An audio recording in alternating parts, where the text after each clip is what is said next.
بڑے عہدوں پر فائز ہیں، میں ان سے مخاطب ہوں، اپنی حکومت سے مخاطب ہوں، اپنے پاکستان بھائیوں سے مخاطب ہوں۔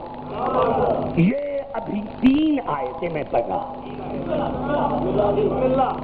تمام جو مجھے سن رہے ہیں، ایجنسیز ہیں جتنی ہیں وہ سن لیں اس آیت کو جو میں ابھی 3 آیت پڑھ رہا ہوں۔ کنتم خیر امت اخرجت للناس تأمرون بالمعروف وتنہون عن المنکر وتؤمنون باللہ ولو آمن اہل الکتاب لکان خیرا لہم منہم المؤمنون واکثرهم الفاسقون۔ اللہ کن ہستوں سے مخاطب ہے؟ تم کتنی بہترین امت ہو، تم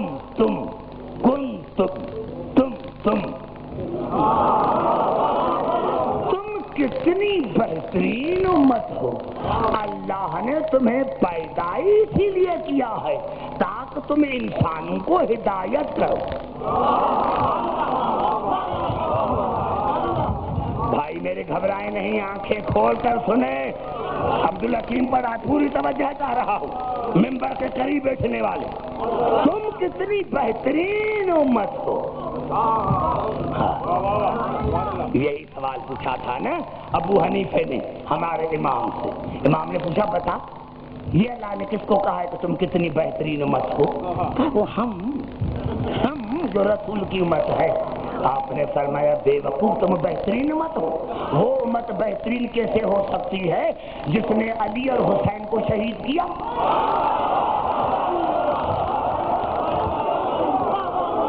پوری توجہ چاہ رہا ہوں میرے دوست، یہ ہو تم انسانوں کے امام، یہ بنے ہو تم کہ تم ہو بہترین۔ یہ رسول کی امت بہترین امت ہے جس نے علی کو اور اس کی اولاد کو شہید کر دیا۔ تو کہا آپ بتائیں، کہا امت سے مراد امت نہیں ہے جس طرح اللہ نے ہمارے داد ابراہیم کو کہا تھا ان ابراہیم کان امتن، ابراہیم اپنے زمانے میں پورے کے پوری امت تھے۔ امام نے فرمایا یہاں امت سے مراد امام ہے۔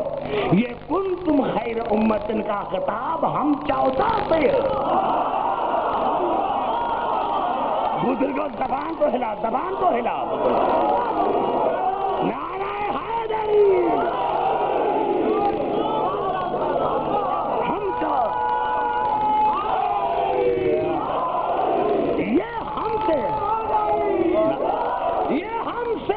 سے جو جہاں جا رہا ہو جائے نہیں، ان 3 آیتوں کو سن کر پھر چلا جائے۔ امام نے فرمایا کہ یہ خطاب ہم 14 سے اللہ نے کیا کہ تم کتنی بہترین امت ہو۔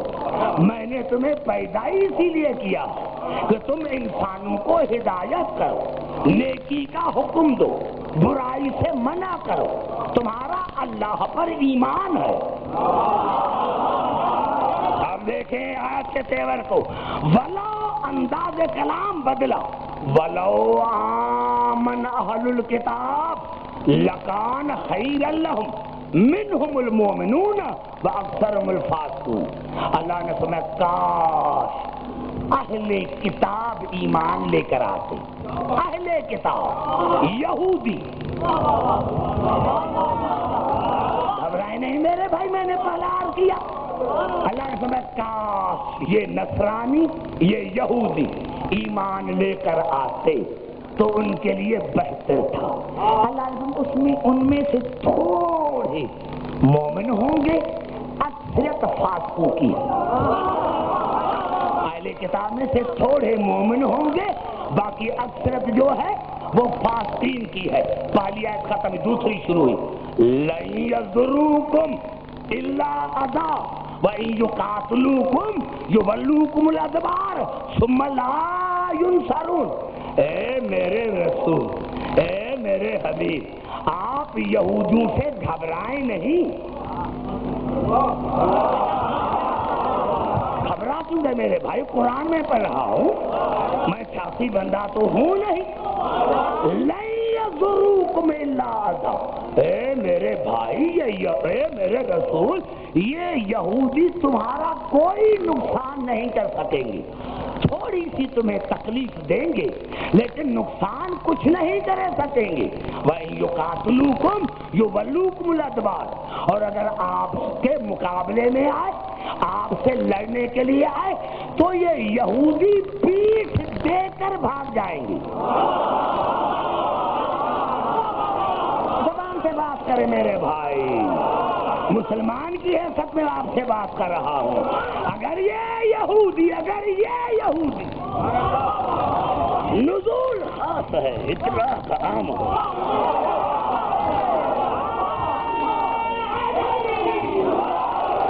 اگر یہ یہودی آپ کے مقابلے میں آئے تو یہودی پیٹ دے کر بھاگ جائیں گے، ان کی کوئی مدد نہ کی جائے گی.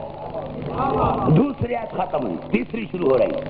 ضربت علیہم ذلت اینما ثقفوا، میرے حبیب یہ جہاں بھی ہوں گے ان پر ذلت کی مار پڑتی رہے گی. سر نہ ہلائے میرے پڑھے لکھے بھائی، آپ نے سر ہلایا تب دل حکیم کہاں جائے گا.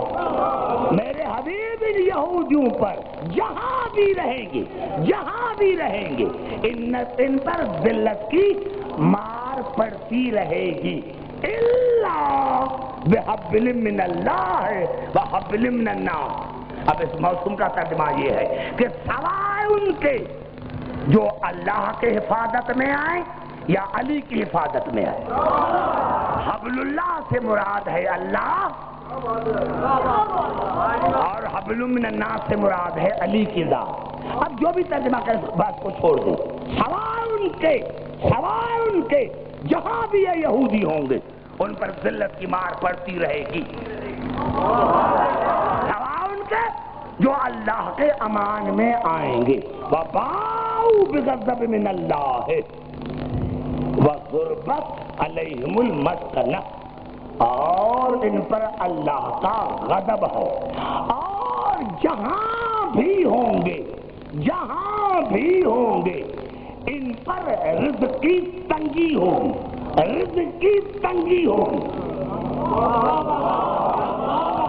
بڑا جملہ میرا کھا گئے ہو.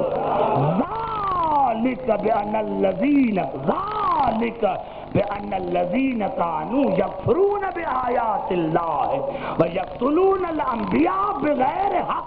یہ اسی لیے ہے کہ ان یہودیوں نے ہمیشہ میری آیتوں کا انکار کیا تھا اور میرے انبیاء کو ناحق قتل کیا تھا.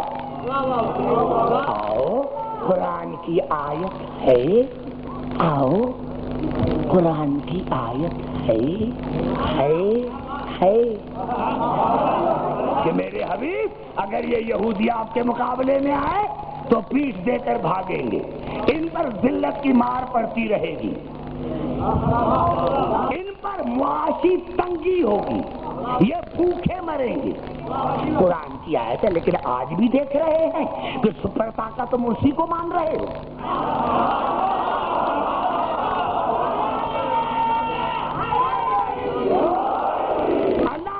وہ یہودی بھوک مریں گے اور ہم مسلمان گندگی امریکہ کی کھا رہے ہیں.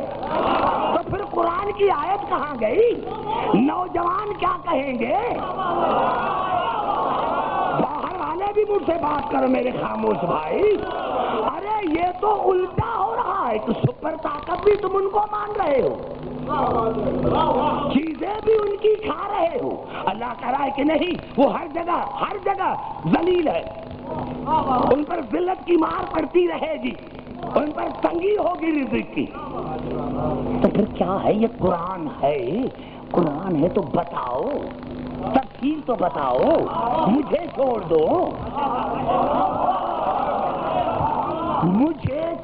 دو.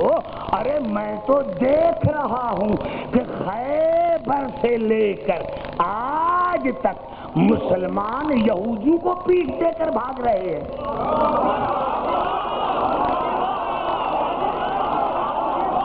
بڑا جملہ عبد الحکیم کہہ رہا ہے، بڑا جملہ کہہ رہا ہے اسلام آباد میں.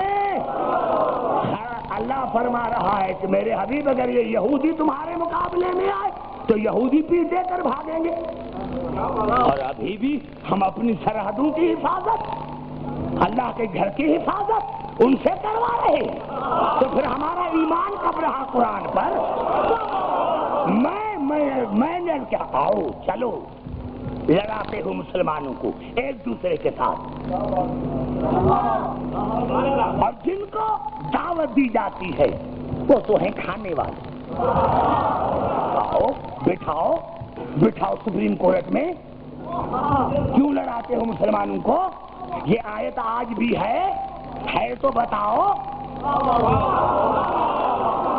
کسی مذہب کے پاس کی تفسیر ہو، کسی مذہب کے پاس اس کی تفسیر ہو، میں مذہب چھوڑ دیتا ہوں۔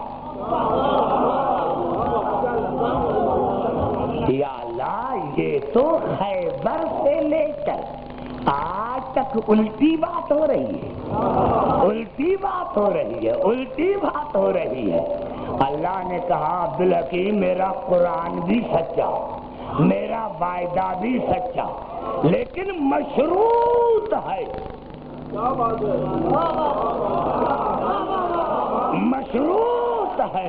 عبدالحق میرا ابھی بھی عقیدہ ہے حضور اکرم کی ذات پر کہ جس کے اشارے پر چاند 2 ٹکڑے ہوا تھا، اگر وہی اشارہ کرتا تو خیبر کا دروازہ نہ رہتا، لیکن رسول نے 40 دن کی مہلت لے کر مسلمانوں کو کم از کم یہ تو بتایا کہ اللہ نے کہا ہے کہ میرے حبیب اگر یہ یہودی آپ کے مقابلے میں آئے تو پیٹ دے کر بھاگ جائیں گے۔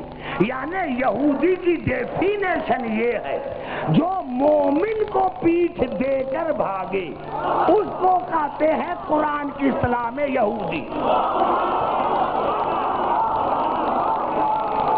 نعرہ حیدری ہے۔ سمجھنے کی کوشش کریں میں کیا کہنا چاہتا ہوں۔ کل یہ نہ کہنا کہ عبدالحکیم نے کیا کہا تھا، پتا چلا قرآن کی اصطلاح میں یہودی اسے کہتے ہیں جو مومن کو پیٹ دے کر بھاگے۔ رسول نے 40 دن لے کر تمہیں اتنا بتایا کہ یہودی کی ڈیفینیشن یہ ہے کہ جو مومن کو پیٹ دے کر بھاگے وہ تو ہے یہودی، تو جو 40 دن یہودیوں کو پیٹ دے کر بھاگتے رہے وہ امیر المومنین کے سبب۔ نعرہ حیدری۔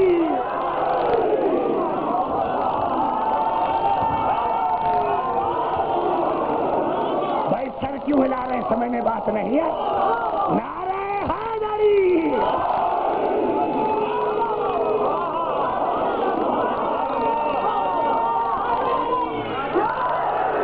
سمجھ میں آ گئی بات میرے نوجوانوں؟ سمجھ میں آ گئی بات؟ اللہ نے کہا عبدالحکیم صحیح بات ہے۔ یہودوں نے پیٹھ کب دکھائی تھی؟ جب علی آیا تھا۔